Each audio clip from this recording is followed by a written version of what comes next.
মুখার্জির একটি ছবি আছে। আজকে তার জন্মদিন এবং তিরুপতি অরুণাচলম টেম্পল।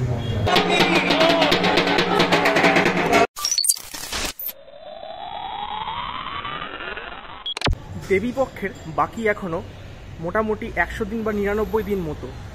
আর যদি আমি ষষ্ঠী থেকে ধরি তাহলে কিন্তু এখনও 106 দিন দুর্গা পুজোর বাকি।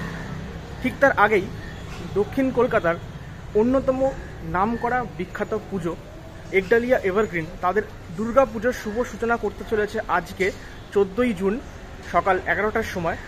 এবং সেইটাই আজকে তোমাদের এই ভিডিওতে ছোট্ট করে তুলে ধরবো এবং অবশ্যই জানাবো এই ভিডিওতেই যে এই বছর তারা কী থিম করতে চলেছে। গত বছর আমরা দেখেছিলাম পুরীর জগন্নাথের মন্দিরের আদলে এখানকার থিম হয়েছিল এবং সেখানে কিন্তু লাইভ যে আমাদের ধ্বজা পরিবর্তন যেগুলো মন্দিরে হয়ে থাকে পুরীর মন্দিরে সেগুলো কিন্তু এখানেও হয়েছিল। আর একডালিয়া এভারগ্রিন মানেই হচ্ছে সনাতন রুদ্রপালের সেই দুর্দান্ত রুদ্রাণী মূর্তি, তো সেটাও আশা করছি এবছর থাকবে। তো সব মিলিয়ে সমস্ত ইনফরমেশন আজকের এই ভিডিওতে তোমাদের জন্য থাকছে। তো অবশ্যই ভিডিওটা কিন্তু একদম দেখতে থাকো শেষ পর্যন্ত। আর যারা এখনও চ্যানেলটা সাবস্ক্রাইব করোনি জাস্ট ভিডিও দেখে চলে যাচ্ছ, অনুরোধ করবো চ্যানেলটা সাবস্ক্রাইব করে দিও।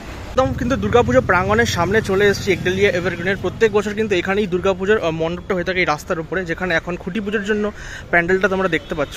আর এই সেই রাস্তা যে রাস্তার দুধারে কিন্তু বিশাল বড় বড় চন্দননগরের লাইটিং থাকে। তোমরা একডালিয়া যারা যারা পুজো দেখতে এসছো এটা নতুন করে বলার কিছু থাকে না। এই রাস্তাটার এখানে বিশাল বড় আলপনা করা হয়, তো ব্যাপক লাগে তখন দেখতে এই পুরো জায়গাটাকে। তখন এই জায়গাটা একদম মানে চেনা যায় না বলতে পারো। চলো ভেতর দিকে ঢুকে দেখি কীরকম আয়োজন হয়েছে এই মুহূর্তে। আর একডালিয়া এভারগ্রিন মানেই কিন্তু আমরা সবাই জানি সুব্রত মুখার্জির পুজো এবং তার নামেই কিন্তু দেখো এখানে সুব্রত মুখার্জি স্মৃতি ভবন বলে এখানে লেখা আছে একডালিয়া এভারগ্রিন ক্লাব। মণ্ডপের ভেতরে ঢুকে যেটা দেখতে পাচ্ছি এখানে কিন্তু অলরেডি পুজোতে বসবে সেই তোড়জোড় চলছে এই মুহূর্তে। এখানে ব্রাহ্মণ মশাই সমস্ত তোড়জোড় করে ফেলেছে অলরেডি এবং এখানে দেখতে পাচ্ছি সুব্রত মুখার্জির একটি ছবি আছে। আজকে তার জন্মদিন এবং প্রত্যেক বছর অন্তত তার প্রয়াত হওয়ার পর থেকে জন্মদিনের দিনই কিন্তু খুঁটি পুজো হয়ে থাকে এই একডালিয়া এভারগ্রিনে। আর এই হচ্ছে কিন্তু খুঁটিটা আমরা দেখতে পাচ্ছি খুব সুন্দর করে দেখো গাঁদা ফুল দিয়ে এবং সুন্দর করে সাজানো হয়েছে পুরো মালা দিয়ে। এবং এখানে কিন্তু প্রপার খুঁটি ব্যবহার করা হয়। অন্যান্য ক্লাবে যেমন বাঁশ ব্যবহার করা হয়, এখানে কিন্তু প্রপার একদম যে খুঁটি সেটাই ব্যবহার করা হয়।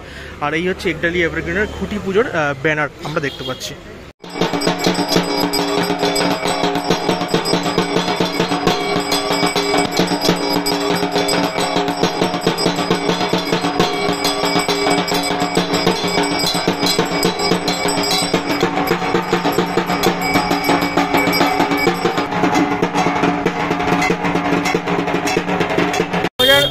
সালের দুর্গাপুজোর থিম এই বছর হতে চলেছে তিরুপতি অরুণাচলম টেম্পল, যেটা কিন্তু আমাদের তিরুপতিতে অবস্থিত পাহাড়ের নিচে।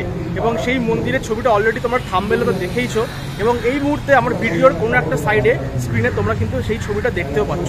এই মন্দিরটাই কিন্তু এইখানে অর্থাৎ এই যে দেখতে পাচ্ছ যেখানে এখন প্যান্ডেলটা হয়েছে খুঁটি পুজোর, সেখানেই কিন্তু গড়ে উঠবে দুর্গা পুজোর সময়। মানে আর কয়েক মাস পর থেকে কিন্তু এখানে কাজ শুরু হয়ে যাবে এবং প্রত্যেক বছরের মতো এখানে কিন্তু সনাতন রুদ্রপালের প্রতিমাই হয়ে থাকবে, যেটা এখানকার ট্র্যাডিশন। আর আশা করছি এই বছরে দুর্দান্ত একটি পুজো আমরা উপহার পাবো একডালিয়া এভারগ্রিনের থেকে। কারণ দুর্গা পুজো মানেই যেমন সন্তোষ মিত্র স্কোয়ার, ওদিকে শ্রীভূমি, এদিকে হচ্ছে আমাদের ওখানকার যে নর্থের যে বড় বড় পুজোগুলো আছে কলেজ স্কোয়ার সেগুলো, আর এদিকে সাউথ মানেই কিন্তু একডালিয়া এভারগ্রিন, চেতলা অগ্রণী, বেহালা নতুন দল, হাজারাবাগ দুর্গোৎসব, সব এই পুজোগুলো কিন্তু প্রথম সারিতেই থাকে এবং সিঙ্গি গড়িয়াহাটের সমস্ত পুজোগুলো। আর বিশেষ করে আজকে কিন্তু এই ভিডিওতে জানিয়ে দিই হাজারাবাগ দুর্গোৎসবেরও কিন্তু খুঁটি পুজো অলরেডি একসাথেই চলছে। তো এখান থেকে কিন্তু আমি হাজারাতেই যাবো, সেই ভিডিওটা তোমরা হয়তো পরে দেখতে পাবে। তো যাই হোক এখানকার থিম সম্পর্কে কিন্তু আমি এই ভিডিওতে এইখানে বলে দিলাম। আরেকবার বলে দিচ্ছি, মেনশন করে দিচ্ছি তিরুপতি অরুণাচলম টেম্পল, এবং যেটার অ্যাকচুয়ালি উচ্চতা যেখানে আছে সেটা ওই সম্ভবত 150 ফুটেরও বেশি হয়তো সম্ভবত যেটা আসলটা, কিন্তু এইখানে হবে হচ্ছে 107 ফুট 107 107 ফুট কিন্তু হবে এইখানকার প্যান্ডেল।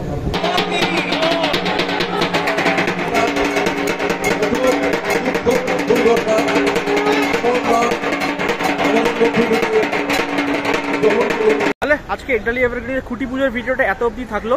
খুব বেশি বাড়ালাম না, একদম টু দ্য পয়েন্ট ভিডিও তোমাদেরকে দেখালাম। আর এবছরের থিম অলরেডি তোমাদেরকে বলে দিলাম, আরেকবার বলে দিই শেষের ভিডিওর। এবছরের হচ্ছে তিরুপতির অরুণাচলম টেম্পল, যেটা কিন্তু অ্যাকচুয়ালি শিব ঠাকুরের মন্দির, শিবা টেম্পল। তো দেখা যাক কেমন হয় এই মন্দিরটা, কেননা আমার পেছনে যে জায়গাটা দেখছো এখানেই কিন্তু সেই মন্দির গড়ে উঠবে আর কয়েক মাসের মধ্যেই, আর কাজ শুরু হয়ে যাবে হয়তো সপ্তাহখানেক পর থেকে।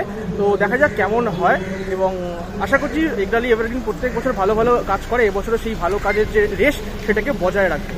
আর আজকে অবশ্যই আর একটা যেটা বললাম সাউথের বড় পুজোর খুঁটি পুজো আছে, এখন কিন্তু সেখানেই যাব। তো সেই ভিডিও তোমাদেরকে আবার পরে দেখাচ্ছি। চলো আজকের ভিডিওটা এখানেই শেষ করলাম, দেখা হবে খুব তাড়াতাড়ি পরবর্তী ভিডিওতে। আজকের মতো গুড বাই।